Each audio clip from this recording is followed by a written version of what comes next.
Oi, gente. Tô aqui entrando ao vivo. Tô vendo aqui, tô falando com a Bebel Niemeyer, mulher do Paulinho, do nosso Paulo Niemeyer, para ela entrar para ver aqui. E vamos ver se a Bebel tá entrando. Que a nossa entrevista de hoje, a nossa live é muito especial, né? O Paulo Niemeyer é um dos grandes nomes, né, da medicina do Brasil, uma referência mundial, é um cara incrível, né? Ele dirige o Instituto do Cérebro, Estadual do Cérebro. Vamos ver se a Bebel já entrou. Não, a Bebel ainda não entrou. Ele está indo pelo... Vamos ver se agora ela me encontra aqui. Gente, eu não sei porquê, né? Mas toda vez pra gente entrar, às vezes é assim, tem esses probleminhas, né? Das pessoas. Olha, tô vendo tanta gente aqui. Moema Jafé, Denise Cortes, Silvia Magalhães, Cassandra Portela, Viviane Maia, Solange Fonseca tá sempre, Eva Mascarenhas, Ruth Nisquier, Kiki Moretti, que vai dar uma bela entrevista também, Márcia Solera, Maria Cecília Pereira, Lucinha Murim. Olha, gente, muita gente aqui. Eu tô só esperando para ver se a Bebel entrou.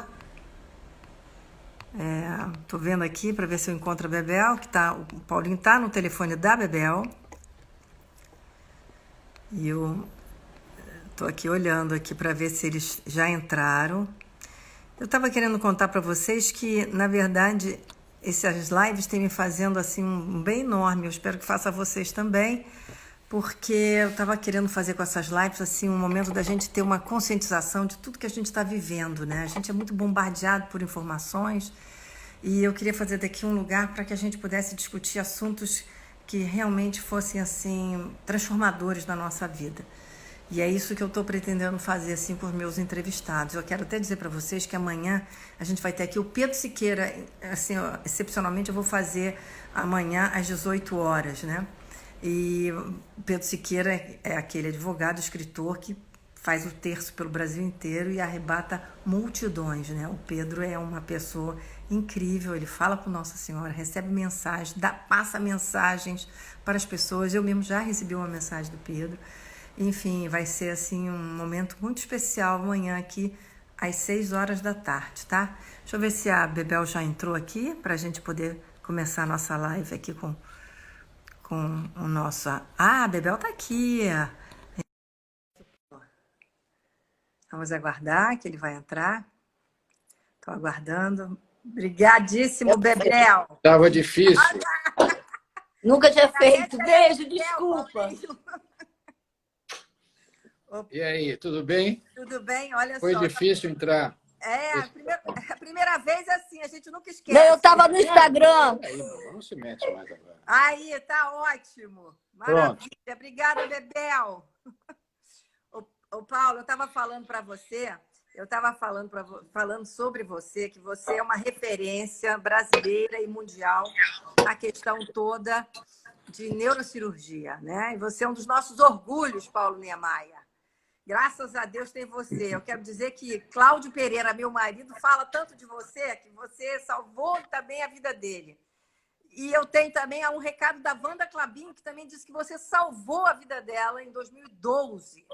Então, Paulo, são muitas pessoas que têm assim, um carinho enorme por você e uma gratidão enorme. Você está me ouvindo bem?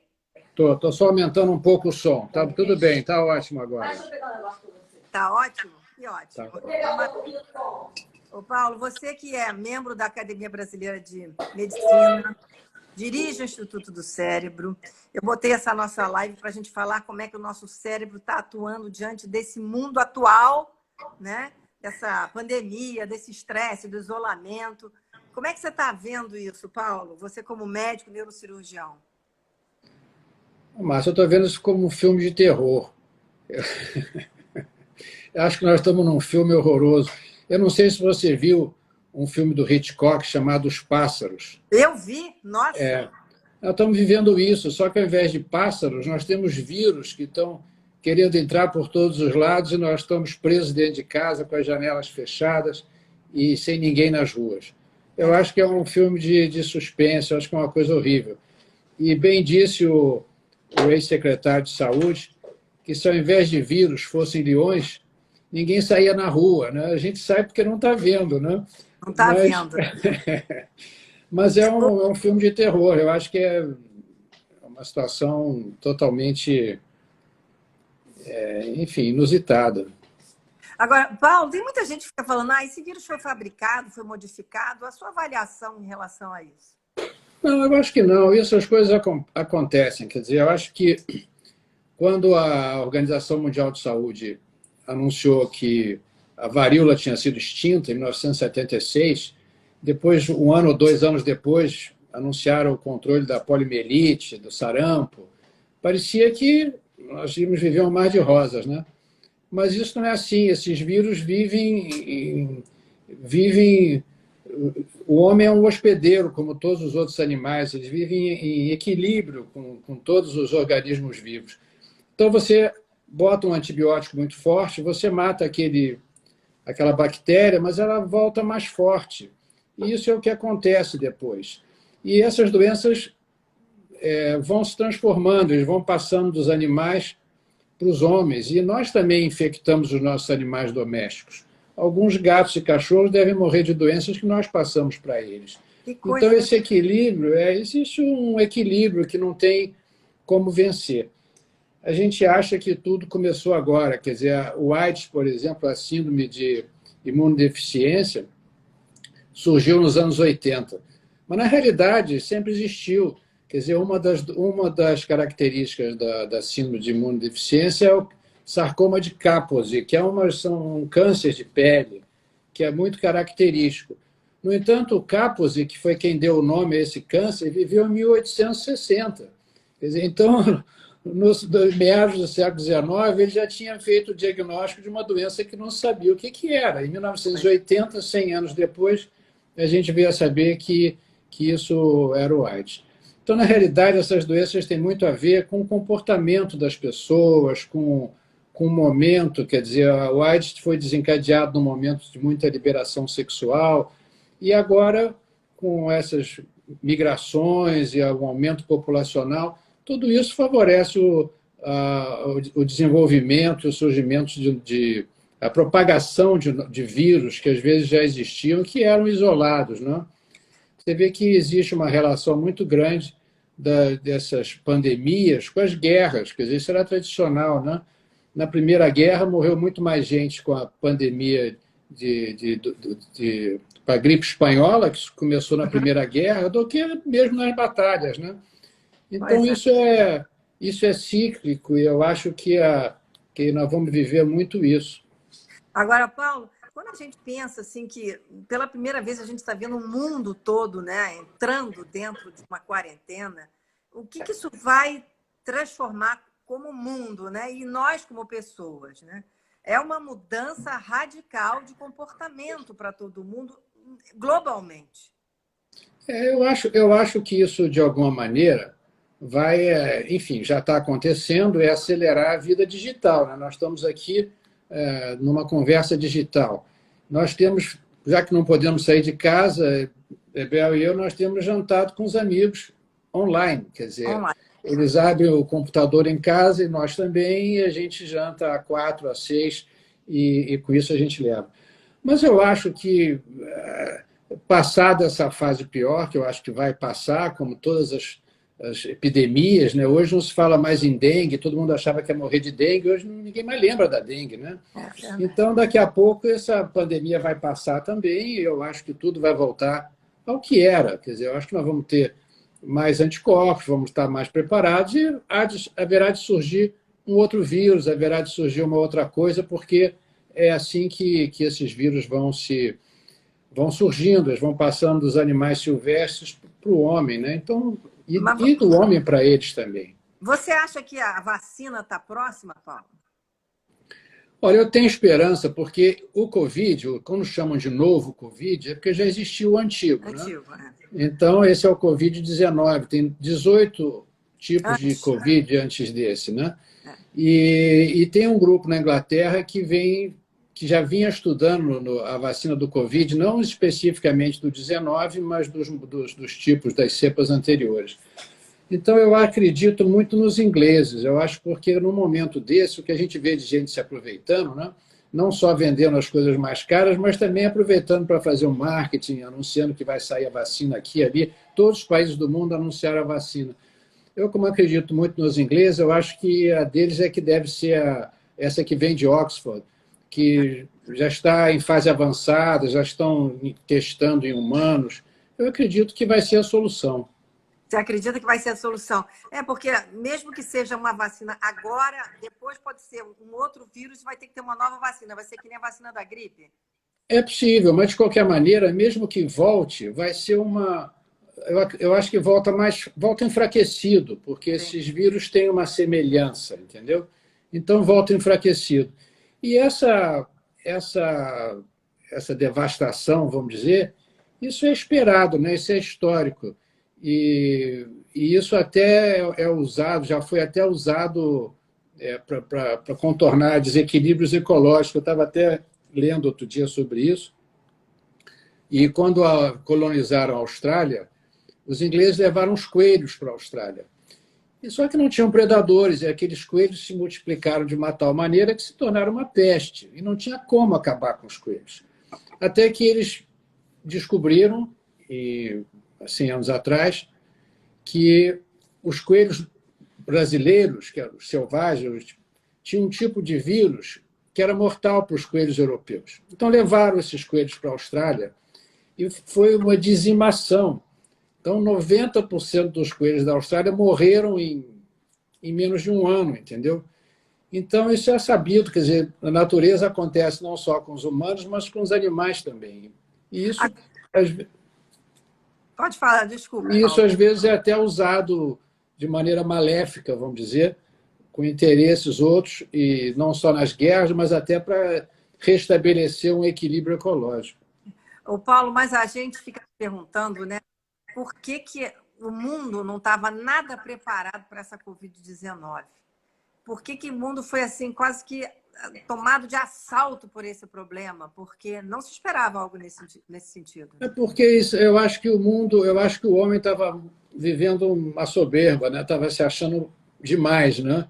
Achando que podia tudo, que a medicina agora, né? O progresso, globalização, e na realidade isso tudo é que provocou, isso tudo é que criou, e a gente volta a ter a dimensão que sempre devia ter, que era tomar cuidado. Nós fazemos parte da natureza, e muito disso que a gente está vendo é da destruição ecológica, é consequência, assim como o aquecimento global. Essas coisas você vai destruindo o meio ambiente, e esses animais vão se aproximando, e acaba tendo essa mistura, essa passagem, os vírus vão se adaptando aos humanos, entendeu? Então, isso, no fundo, é criado por nós mesmos. Aliás, a gente viu que em vários lugares que os humanos se recolheram nas suas casas, os animais voltaram para esses lugares, né? Inclusive invadindo o lado urbano da civilização. Né? Exatamente, exatamente.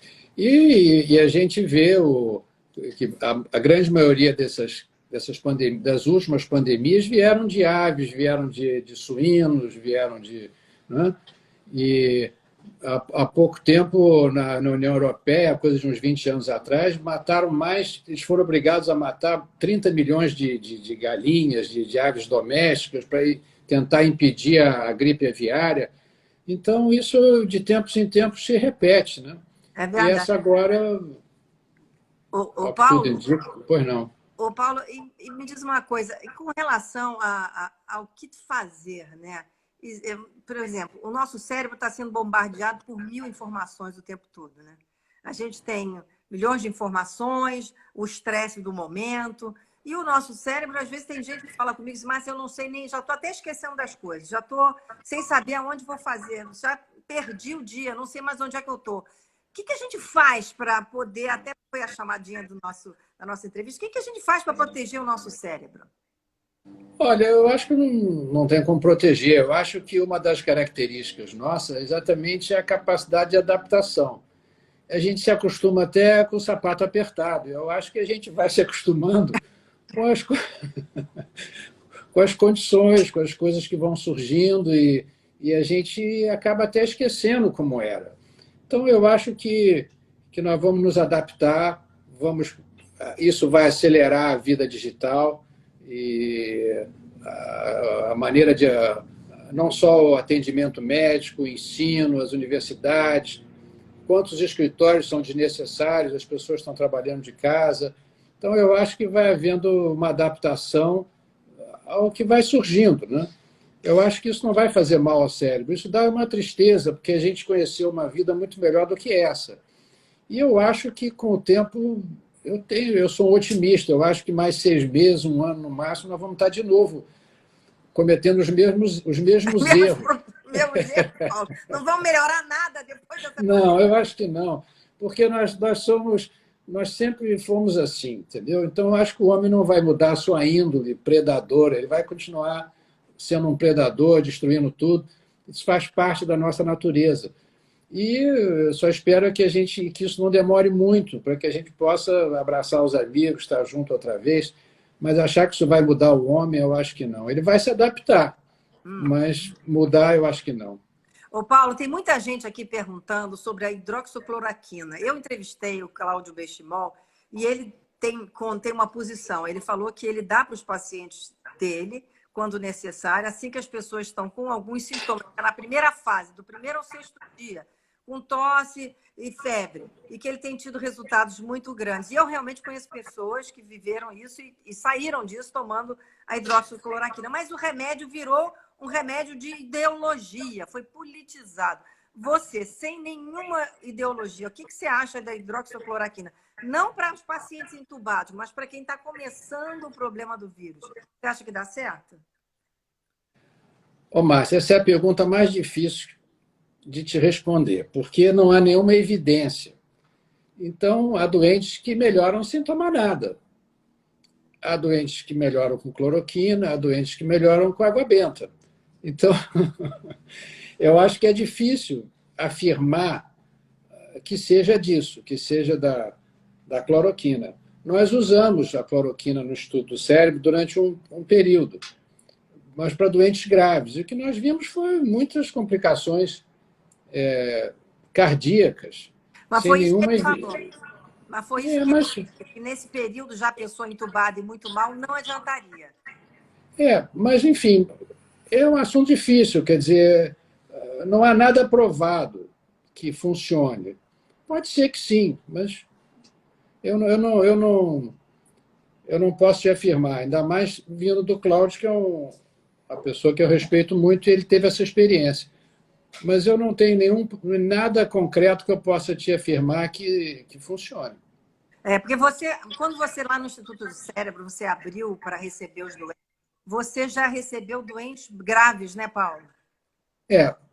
Para mim, na minha opinião, que não é uma opinião de infectologista, nem de imunologista, mas a única coisa que faz sentido, que na minha cabeça, é a transfusão de anticorpos. Então, se a pessoa não tem anticorpos, você pode retirar os anticorpos de quem já teve e transfundir. Então, isso faz sentido. Isso é uma coisa antiga, que já foi usada na pandemia de 1918, já foi usado mais recentemente como vacina para raiva, para outras viroses, para outras doenças infecciosas. Então, isso é um tratamento que faz sentido. O momento também de usar é que é difícil de saber, porque nós começamos a receber lá no Instituto do Cérebro doentes muito graves, que já vinham entubados ou prestes a ser entubados. Então, esses tiveram... Os exames até melhoravam, mas o doente não tinha muita alteração, porque o pulmão já estava tomado. Agora, todos aqueles que não estavam entubados conseguiram sair sem progredir para a intubação. Então, a gente não pode afirmar que tenha sido do anticorpo que foi dado, mas é bem provável que tenha ajudado, porque nenhum doente que chegou sem tubo progrediu para o tubo quando fez a transfusão de anticorpos. E a cloroquina é difícil de dizer, porque, como você disse, ficou muito politizado, né? Então, qualquer coisa que você diga vai para um lado ou vai para o outro. É verdade. Enfim, ficou difícil. É verdade. É como isolamento, né? O isolamento é para lá ou é para cá, e na realidade é isso. Ô, Paulo, eu fico imaginando assim, você falando sobre o cérebro, você falou que a gente tem que se adaptar, que todo mundo se adapta, né?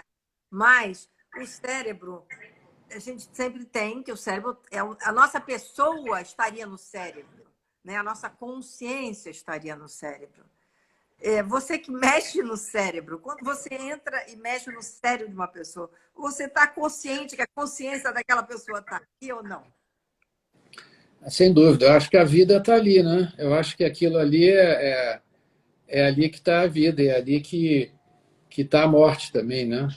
E então, nós agora nessa epidemia, nós procuramos muito comprometimento cerebral, fizemos exames cerebrais em todos esses doentes com Covid, e o cérebro tem uma proteção muito grande. É muito difícil, o cérebro fica muito encastelado no alto da montanha, né? Fica aqui em cima do pescoço e existe uma série de barreiras para os vírus poderem atingir o cérebro. Então, nós não conseguimos constatar em nenhum momento, a não ser a perda do olfato, que é mais periférico, que o cérebro tivesse realmente sido invadido pelo vírus. E é ali que é ali que a gente tem que salvar principalmente, porque a gente pode viver sem um rim, sem transplantar um fígado, mas o cérebro é onde nós estamos, né? Agora, Paulo, mas não tem pessoas que tiveram encefalite, tiveram uma espécie de tromboses também?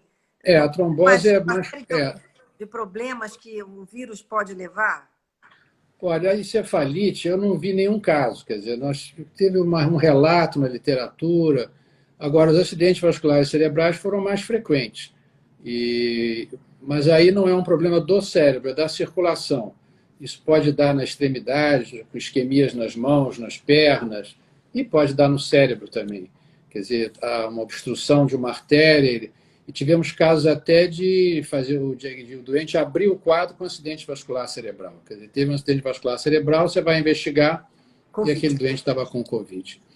Então, é uma doença multidisciplinar, ela não é só do pulmão, ela atinge o pulmão, os rins, o cérebro, enfim, de maneira indireta, e acaba atingindo todo o organismo. É uma doença muito, muito cruel, eu diria. É muito cruel. Tem pessoas aqui perguntando se o anticoagulante com azitromicina seria parte do protocolo. O anticoagulante é fundamental, viu? Porque o vírus, ele lesa a parede das artérias. Você está me vendo ou estou meio no escuro? Estou achando que eu estou meio no escuro. Você está um pouquinho no escuro, Paulo. Acende uma luzinha, por favor. Vou fazer uma luzinha aqui. Então, o vírus, quando ele lesa a parede da artéria, seja no cérebro, seja em qualquer lugar, aquilo induz um processo de trombose, de cicatrização que leva à trombose. Então, o anticoagulante é fundamental. Todos os doentes tomam anticoagulante. E o que se discute, dependendo dos exames, é se é uma anticoagulação mais leve, mas tem que ser de lá para cá, ou se é uma anticoagulação completa. Aí depende muito do... Pode botar mais distante.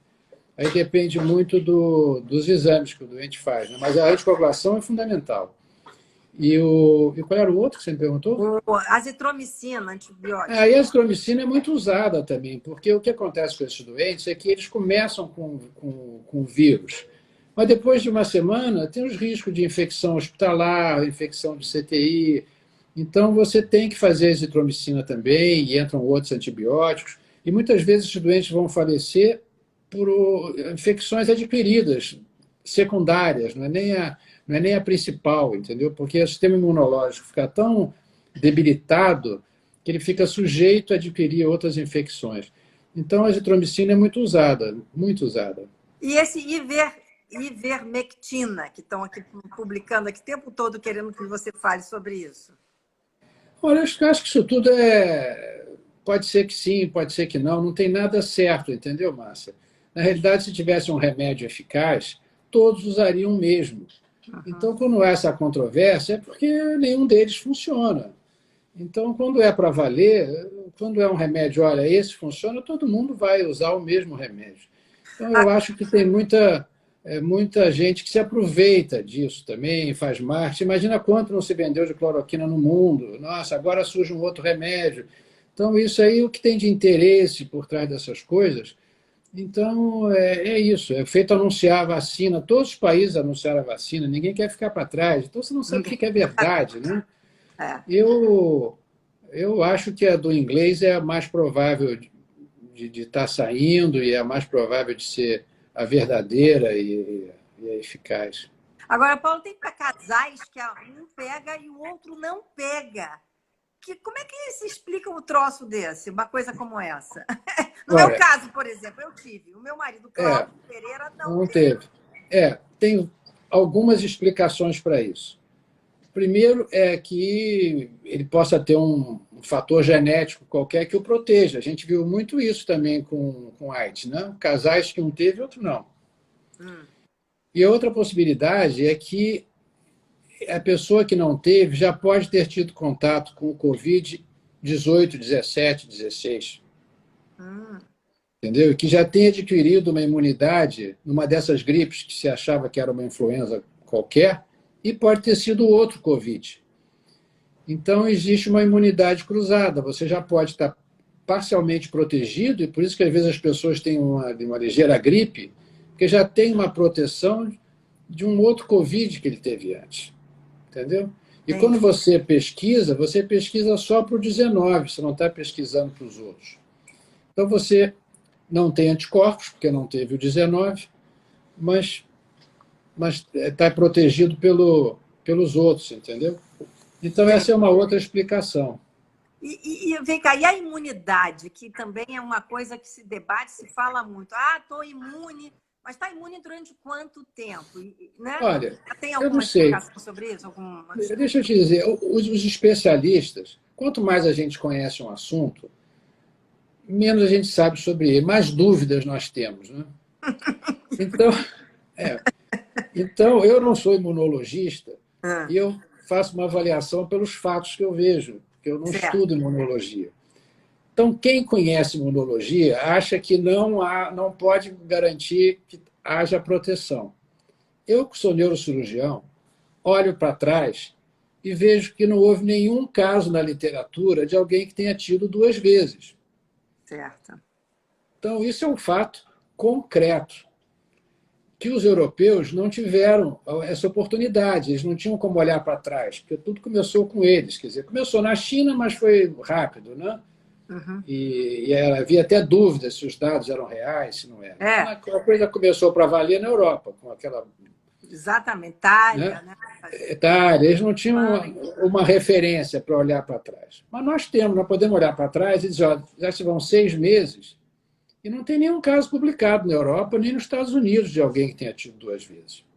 Então pode ser que daqui a um ano ou dois que surja, que a imunidade não seja para sempre. Mas pelo menos a curto prazo, tudo indica que essas pessoas estejam protegidas, ainda que você não possa explicar por que e como, que é o que acontece. Os imunologistas não conseguem explicar isso porque eles conhecem aquele assunto e a coisa não fecha. Mas se você olhar o fato é que não tem ninguém. Não tem Eu ninguém. acredito que isso vai ser um fator de peso na hora de decidir pela abertura, pelo fim, pelo afrouxar o confinamento. Quer dizer, as regiões que tiverem maior número de pessoas que já tiveram, já testadas, são regiões que podem ser afrouxadas do isolamento. Certo. Né? Eu Claro. mesmo, no meu grupo lá de assistentes, os que já tiveram, eu estou dando preferência para que venham trabalhar, porque eles estão protegidos. Não se sabe por Entendeu? quanto tempo, mas estão protegidos, não é isso? A curto prazo estão. Até agora não se tem nenhum publicado de que tenha tido duas vezes. Então, se daqui a pouco começarem a surgir pessoas com reinfecção, vamos rever. Mas até agora o único fato concreto é esse, é que até agora não tem ninguém. E eu acho que isso é muito importante. Agora, Paulo, com relação à carga viral, quem teve fraco e quem teve forte, tem relação à imunidade, isso? Isso é muito controverso, porque se isso teria relação com a gravidade do caso. Por que algumas pessoas pegam o vírus e morrem em 2, 3 dias e o outro só perde o olfato ou não tem nada? Então, há essa suspeita, mas não há essa comprovação. Entendi. Entendeu? Quer dizer, não tem Agora, quando se faz o plasma para se aplicar como um reforço na imunidade, esse plasma é feito com pessoas que têm uma imunidade alta ou qualquer imunidade serve? Não. Existe, nós estamos fazendo uma coisa muito mais organizada aqui no Brasil do que nos Estados Unidos. Olha! Enfim, é lógico que deve ter alguns lugares lá que estão fazendo de maneira mais científica, mas nos Estados Unidos eles estão fazendo plasma... De qualquer pessoa? Qualquer pessoa. A pessoa teve, já se vão 15, 20 dias, colhe o plasma e transfunde. Certo. Nem todos esses plasmas têm o que a gente chama de anticorpos neutralizantes, que é o anticorpo que faz efeito. Então, nós temos, junto com o Hemorrio, aqui no estado do Rio de Janeiro, eles testam os doadores para ver se a quantidade de anticorpos chamados neutralizantes, que são os eficazes, se eles estão em número suficiente, em uma taxa suficiente que possa ser útil. E depois, todos os doentes que recebem são testados em dias certos, para ver se caiu a carga viral, se os parâmetros inflamatórios melhoraram. Então, nós estamos fazendo uma coisa um trabalho muito organizado, com uma metodologia muito certinha. E quando se faz assim, aleatoriamente, é o que se chama de uso compassivo. Então, o uso compassivo é quando você faz em casos isolados que não fazem parte de um protocolo, que é como está acontecendo nos Estados Unidos.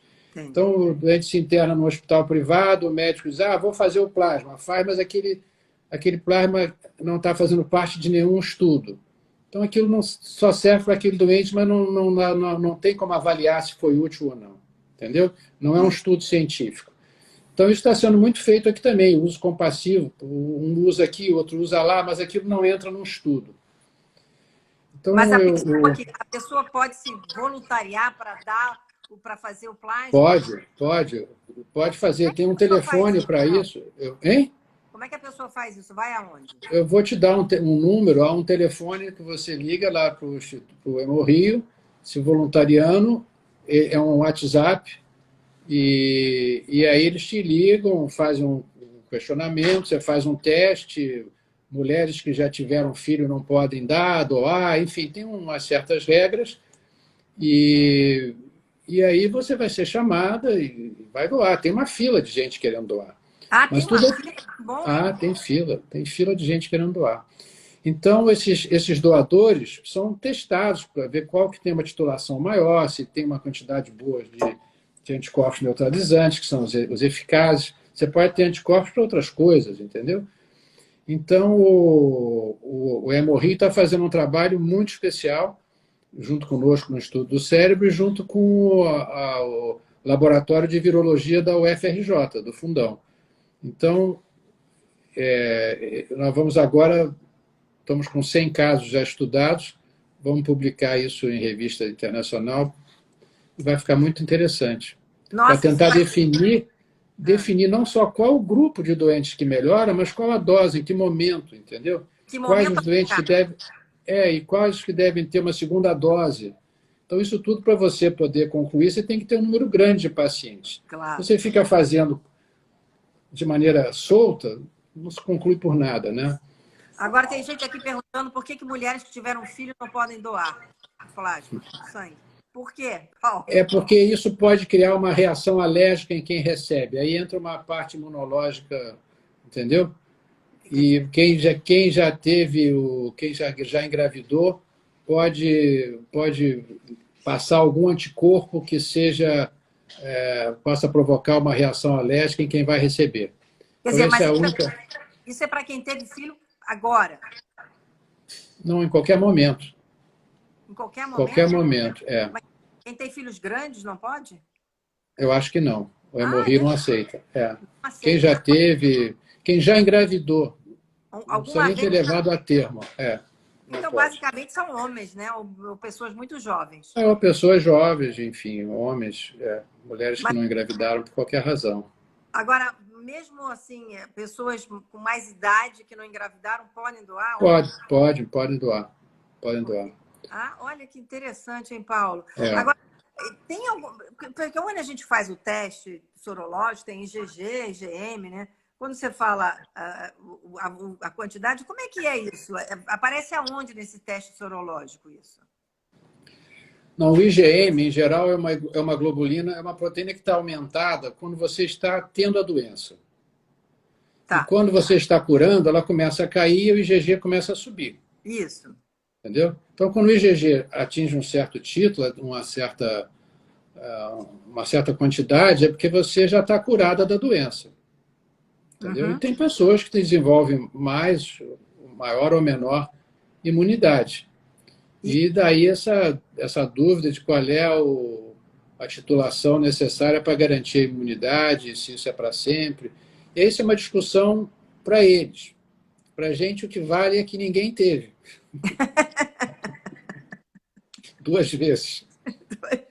bom, eu fiz vários testes, mas tive muito fraco realmente.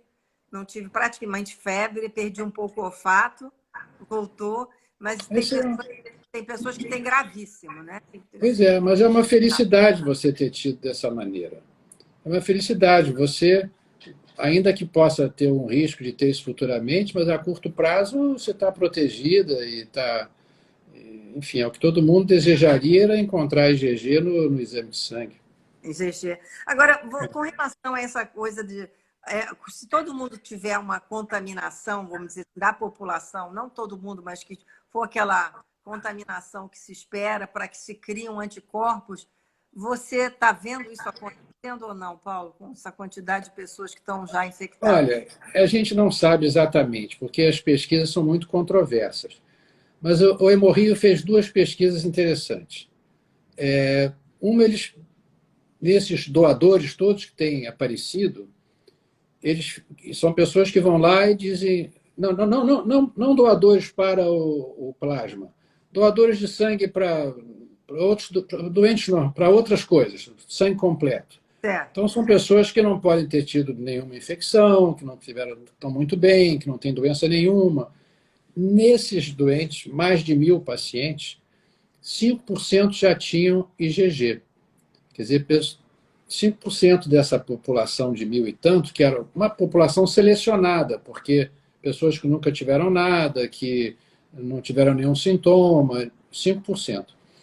E outra curiosidade é que eles fizeram uma pesquisa entre os seus funcionários no Hemorrio, que são mais de 2.000, e eles observaram que entre os funcionários de mais baixos, de menor nível social, de salários mais baixos, 46% já tinham imunidade. Então, 46% entre os funcionários de salários mais baixos. Então, a gente não sabe qual é a realidade nessas comunidades.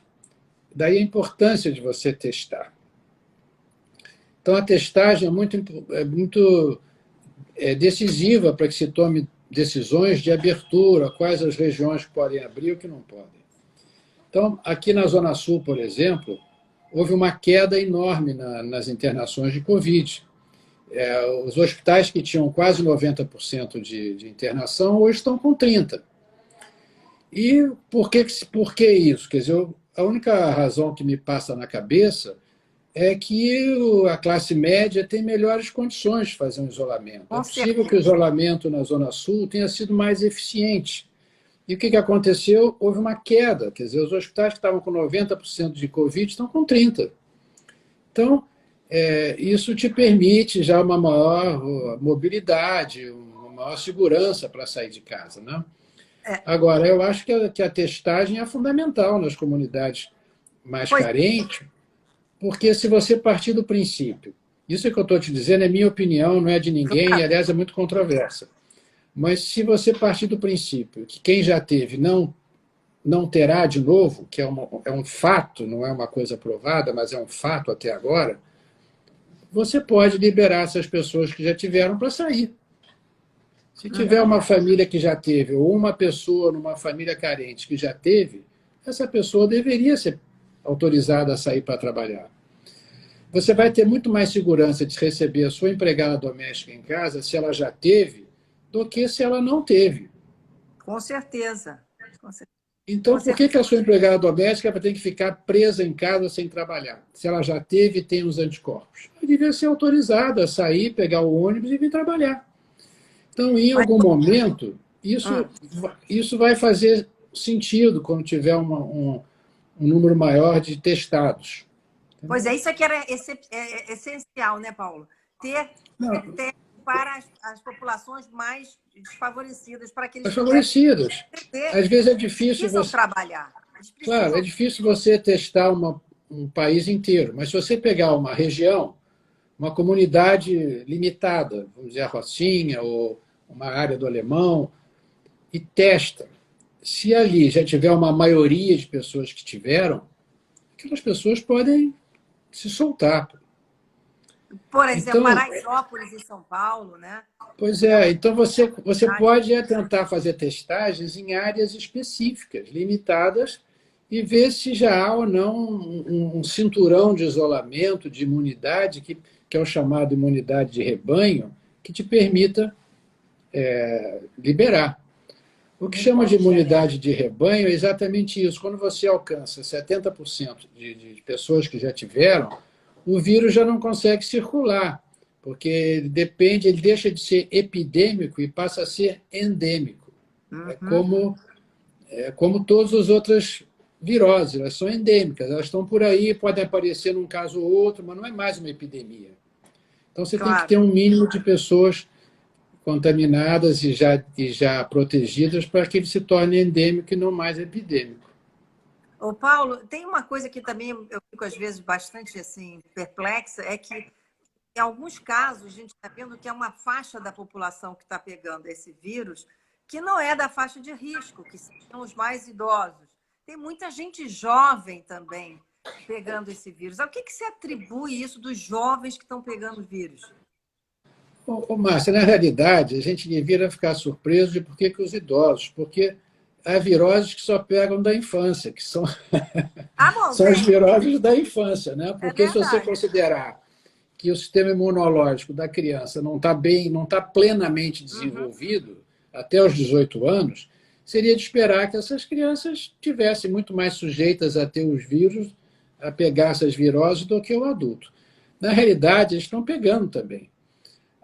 O que é pior em termos de risco é para o adulto, porque quando, como qualquer outra gripe, quer dizer, quando atinge o pulmão, vem uma pneumonia e uma série de complicações, o adulto muitas vezes é obeso, hipertenso, diabético, então ele está num grupo de risco maior. Mas você vê que a coisa é complicada, porque se nós formos atribuir só o fato de que ninguém tem imunidade, a criança também não tem. E por que ela certo. não pega, né? Quando, na realidade, elas estão muito mais expostas às viroses respiratórias, de uma maneira geral, do que os adultos. Os adultos têm mais risco, mas as crianças pegam também. Aliás, está surgindo uma doença estranhíssima, né? Raríssima, síndrome de Casavac. Não sei se você já viu isso. Na realidade, isso é Nova uma coisa. York, em Não, crianças. O que é isso, é, Paulo? na realidade, isso não é bem uma doença, isso é uma coisa que sempre existiu, é uma síndrome que, Ah, quando a pessoa tem uma descarga adrenérgica de um momento de muito estresse, aquilo pode dar uma arritmia cardíaca, mas é uma coisa passageira. mas estão fazendo E link com o coronavírus. tem aparecido, porque tem várias arritmias cardíacas que estão aparecendo também. E muitas delas até causadoras de acidente vascular cerebral, porque provocam a embolia cerebral e tudo. O vírus ele mexe com a parte cardíaca também, e muito.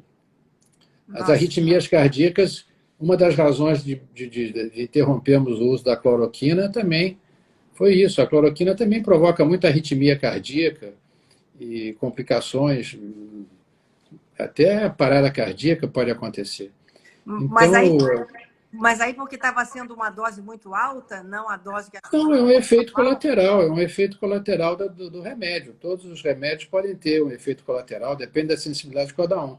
Se o coração já não está bom e está comprometido, você bota aquele remédio, mistura com os outros, Ah, é que ali muita. tem uma interação medicamentosa, enfim.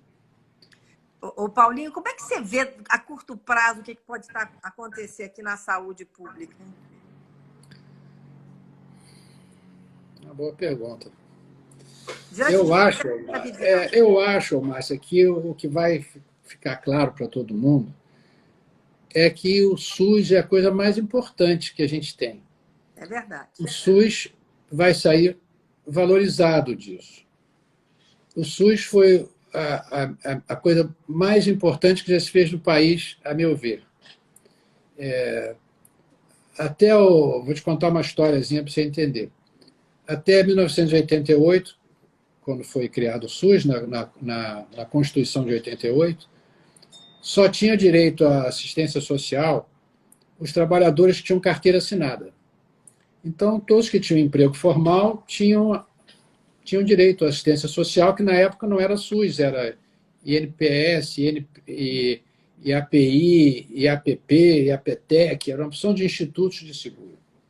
E quem não tinha, que era metade da população brasileira, eram chamados de indigentes. Então, os profissionais liberais, a população rural, o pipoqueiro, essas pessoas não tinham direito a nada, eles iam se tratar nas santas casas como favor. Eu peguei isso, eu vi isso na Santa Casa. As pessoas não tinham direito a nada e tinham que se tratar de favor na Santa Casa. Quando veio a Constituição, que a saúde virou um direito de todos, uma obrigação do Estado, todos passaram a ter direito. Você vê que as Santas Casas perderam a importância. Ninguém mais fala em Santas Casas. Quer dizer, elas viraram os hospitais como todos os outros, são importantes como um hospital igual a todos os outros. Mas não tem mais aquela população que dependia do favor da Santa Casa. Então, essa metade da população brasileira foi incorporada, ela passou a ser cidadã, entendeu? É verdade. Então, foi a maior incorporação social que já se fez nesse país. E o SUS nunca vai chegar a ser perfeito, porque é muito grande, ele é muito ambicioso na sua Muita origem. gente também, né? Que precisa. É o direito de todos. Então, é uma coisa que nunca vai ser perfeita, mas que a gente tem que estar sempre fazendo um esforço para que ele melhore. Claro. E eu acho que se não fosse o SUS agora, apesar de todas as dificuldades, todas as deficiências que a gente vê, seria muito pior. Então, eu acho que, quando isso tudo passar, a gente precisa ter em mente que o SUS tem que ser valorizado e apoiado cada vez mais. Eu acho que essa sua avaliação foi muito importante, porque nós vimos dois países de ponta, os Estados Unidos e a Inglaterra, que têm sistemas de saúde muito diferentes, e o que aconteceu num e outro. Por exemplo, na Inglaterra, que tem a saúde pública, que é maravilhosa, né? E nos Estados Unidos, que houve um caos absoluto, a gente pôde ver isso na Nova York, que não existe essa questão da saúde pública, porque o Obamacare acabou, né? Então, é tão assim, para a gente que é brasileiro, é uma coisa assim, de muito orgulho a gente saber que tem esse sistema público de saúde que pode dar assistência, que pode ser cada vez melhor. Eu acho que, pelo contrário, a gente tem que investir mais no SUS, né? Cada vez mais. Tem que ter mais investimento no SUS. Mais investimentos, modernizar a gestão. Eu acho que o SUS tem que ser visto como um fator de desenvolvimento, não só social, mas econômico. É um prestador, ele é criador de empregos, é estimulador de indústria. Ele tem que ser visto como um fator de desenvolvimento e não só como um fator não só como uma instituição de beneficência Claro. ou de atendimento.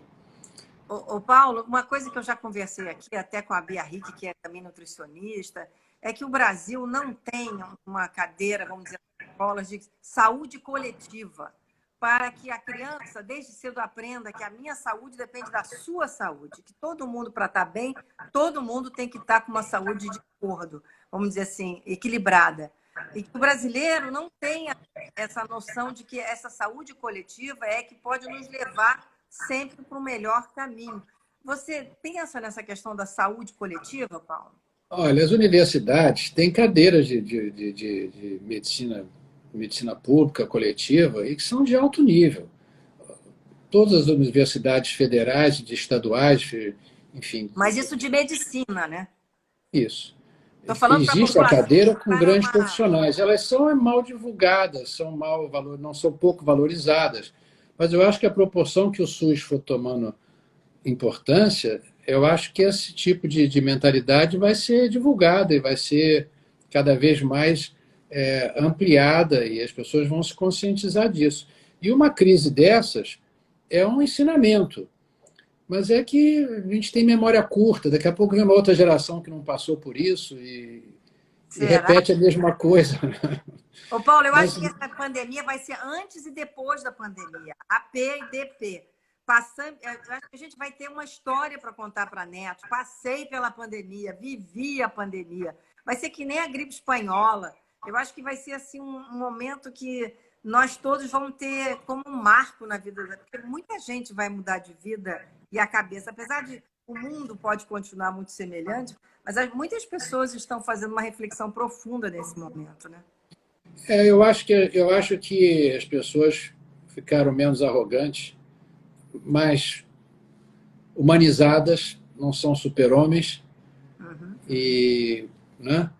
e, e eu acho que isso vai pesar no comportamento da gente daqui para frente, olhar a ecologia com mais atenção, enfim. Eu acho que isso vai acontecer. Ô, Paulo, a gente já está quase encerrando a nossa entrevista. Eu não sei quanto tempo a gente está falando, porque eu perdi Eu aqui não a hora, sei. que é tão bom. Eu até esqueci que tem mais alguém assistindo. Eu estou aqui num papo com você. As pessoas estão fazendo 1000 perguntas, mas não dá para fazer todas as perguntas para você. Mas, ô Paulo, eu queria que a gente encerrasse com você dando assim uma mensagem aqui para quem está nos assistindo, assim para você que trabalha tanto essa questão do cérebro e tem esse hospital que você dirige, no Instituto Estadual do Cérebro, em homenagem ao seu pai, que também foi neurocirurgião. Quer dizer, você vem de uma família muito especial, né? O que você recomenda? Viva com otimismo? Você tem assim um mantra que você usa? Você tem um pensamento que te dirige todo dia quando você acorda de manhã e sabe que vai enfrentar uma batalha enorme e que tem sempre milhões de problemas a serem resolvidos e que quantas pessoas dependem de você? Como é que você faz para gerir tudo isso? Ô, Márcia, eu acho que, antes de tudo, a gente tem que ser otimista. Eu acho que tudo vai dar certo.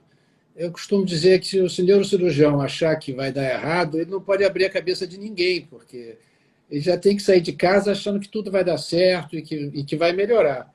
E acho que o mais importante nesse momento é a gente não se deixar abater moralmente. Eu acho que a gente tem que se reinventar, tem que inventar uma atividade qualquer, tem que encontrar um prazer, uma ocupação para poder passar esse momento. A gente não pode ficar só vendo as más notícias, a quantidade de mortos e toda a tristeza que isso envolve. Eu acho que a gente tem que procurar nos cantinhos, nas entrelinhas, as boas notícias, a esperança, para a gente seguir em frente, porque eu acho que isso tudo vai passar.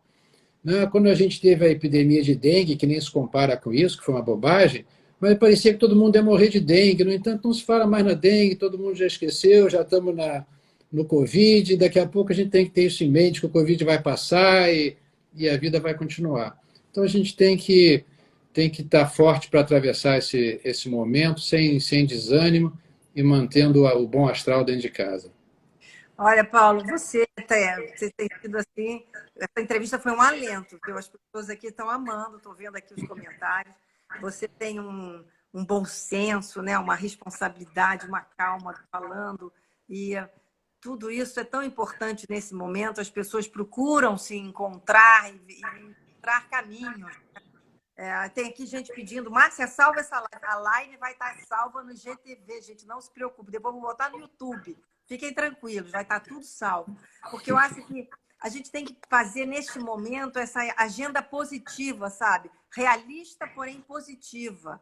Né? Não dá para ser negativa e só pensar no pior, como você falou. A gente tem que ser realista e positiva. Vamos superar isso. A gente vai passar por isso, né, Paulo? Tudo passa, isso vai passar, não é isso? Vai passar.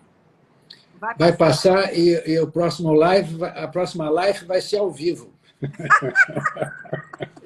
Vamos fazer, você vai me dever mais uma, hein, Paulo? Então pronto, mas aí vai ser pessoalmente. Pessoalmente. Tá bom? Tá Olha, bom. muito obrigada pela live. Nada, mano. Todo mundo dando 1000 parabéns, dizendo assim, Bebel, parabéns pelo DOC. Então, parabéns pelo DOC. Então, parabéns aí, Paulo. Foi maravilhosa a nossa Que live. bom. Eu espero que muitas pessoas aqui possam ter visto isso e se, vamos dizer assim, mudado um pouco a perspectiva, né, de saber que existem caminhos que estão sendo traçados e que a gente vai sair disso, né, Paulo? Isso aí. Tenho certeza. Olha, mil obrigadas e um beijo grande, carinhosíssimo, bom trabalho, ser um guerreiro e a gente conta com você, tá bom? Beijo. Um beijo, Paulo. Gente, eu quero dizer para vocês que a entrevista foi maravilhosa, né? Maravilhosa. Graças a Deus. E amanhã vamos ter também uma entrevista muito especial com o Pedro Siqueira, que vem falar aqui sobre a parte toda da espiritualidade nesse mundo de agora. E vai ser uma entrevista bem especial, mas vai ser às 18 horas. Eu espero vocês amanhã com o Pedro Siqueira. Viu, Paulo? É outro assunto, é um assunto da espiritualidade. Esse advogado, escritor, ele fala e recebe mensagem no mundo espiritual. É uma coisa muito interessante. Diferente. E ele é um cara incrível também, um grande amigo também. Bom, então é isso, gente. Até amanhã. E, Paulo, mais uma vez, obrigada. Muito obrigada. Tchau. Tchau.